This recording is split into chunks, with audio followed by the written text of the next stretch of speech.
আসসালামু আলাইকুম, সবাই কেমন আছেন? আশা করছি ভালো আছেন। তো আমরাও ভালো আছি। আজকেও শুক্রবার, তো কি রান্না করব? শুক্রবার হলে একটু ভিন্ন রান্না করতে হয়।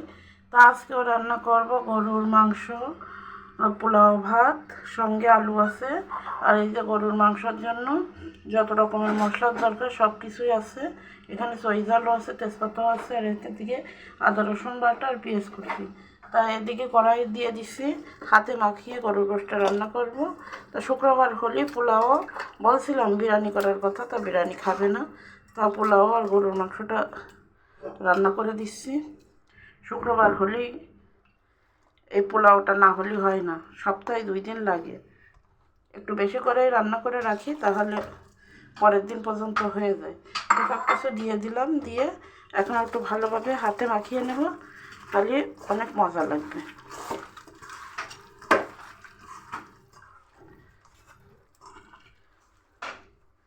একটু পরিমাণ মতন গরুর মাংসতে তেল আছে, একটু পরিমাণ মতন তেলটাও দিয়ে দিচ্ছি। একটু পানি দিয়ে দেব, দিয়ে কষাই নিতে হবে।